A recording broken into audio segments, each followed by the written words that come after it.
മറ്റൊരായത്തിൽ അല്ലാഹു സുബ്ഹാനഹു വ തആല പറഞ്ഞു, ഇന്നഹും കാനൂ ഇദാ ഖീല ലഹും ലാ ഇലാഹ ഇല്ലല്ലാഹ് യസ്തക്ബിറൂൻ വയഖൂലൂൻ അഇന്നാ ലതാരികു ആലിഹതിനാ ലിശാഇരിൻ മജ്നൂൻ ബൽ ജാഅ ബിൽ ഹഖ് വസദ്ദഖൽ മുർസലീൻ. അല്ലാഹു പറയാണ്, ഇന്നഹും കാനൂ ഇദാ ഖീല ലഹും ലാ ഇലാഹ ഇല്ലല്ലാഹ്, ലാ ഇലാഹ ഇല്ലല്ലാഹ് എന്നുള്ളത് അവരോട് പറയപ്പെട്ടാൽ അവർ ആയിരുന്നു എങ്ങനെയുള്ളവർ? യസ്തക്ബിറൂൻ, അഹങ്കരിക്കുന്നവരായിരുന്നു. അപ്പോൾ ലാ ഇലാഹ ഇല്ലല്ലാഹ് എന്ന് റസൂലുള്ളാഹി സ്വല്ലല്ലാഹു അലൈഹി വസല്ലം തങ്ങൾ അവരോട് പറഞ്ഞപ്പോൾ അവർ അഹങ്കരിച്ചു എന്ന് പറയണം. അഹങ്കരിച്ചാൽ എന്താ ഉണ്ടാകുക? ലാ ഇലാഹ ഇല്ലല്ലാഹയെ കൊള്ളാണ് ഉണ്ടാകുക, അത് തള്ളാണ്ടാകുക. അവർ ലാ ഇലാഹ ഇല്ലല്ലാഹ് തള്ളി, അവർ ലാ ഇലാഹ ഇല്ലല്ലാഹയെ ഒരിക്കലും സ്വീകരിച്ചില്ല. അത് വിശ്വാസികൾക്ക് അല്ലാഹു സുബ്ഹാനഹു വ തആല അറിയിക്കുകയാണ്. അപ്പോൾ ഈ ഒരു വിഷയം വളരെ ഗൗരവപ്പെട്ടതാണ്. ലാ ഇലാഹ ഇല്ലല്ലാഹ് എന്നുള്ളത് കേവലം നാവുകൊണ്ട് പറഞ്ഞാൽ പോരാ, പിന്നെ എന്ത് ചെയ്യണം?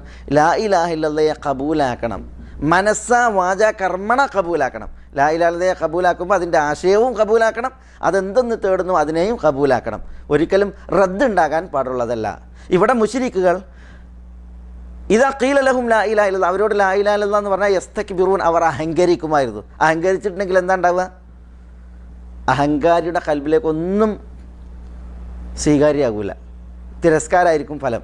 അതുകൊണ്ട് തന്നെ അവർ പറഞ്ഞെന്താ? വയഖൂലൂൻ അഇന്നാ ലതാരികു ആലിഹതിനാ ലിശാഇരിൻ മജ്നൂൻ, ഭ്രാന്തനായ ഒരു കവിയുടെ വാക്ക് കേട്ട് ഞങ്ങൾ ഞങ്ങളുടെ ആരാധ്യന്മാരെ ഉപേക്ഷിക്കുകയോ എന്നാണ് അവർ പറഞ്ഞത്.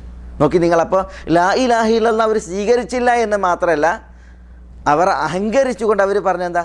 ഭ്രാന്തനായ ഒരു കവി പറഞ്ഞതിന്, ഒരു കവിക്ക് വേണ്ടി ഞങ്ങളുടെ ആരാധ്യന്മാരെ ഞങ്ങൾ ഒഴിവാക്കിയത്.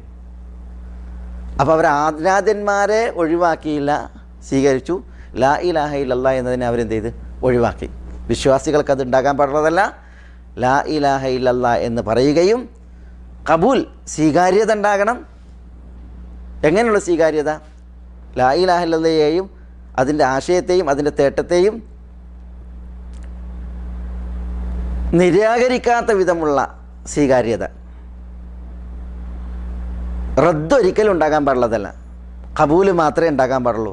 അത് ഉള്ളാലും അതേപോലെ തന്നെ ബാഹ്യമായും ഒരുപോലെ അങ്ങനെയാണ് ഉണ്ടാകേണ്ടത് എന്നർത്ഥം. മുശ്രിക്കീങ്ങളെപ്പോലെ ഒരിക്കലും ആകാൻ പാടുള്ളതല്ല.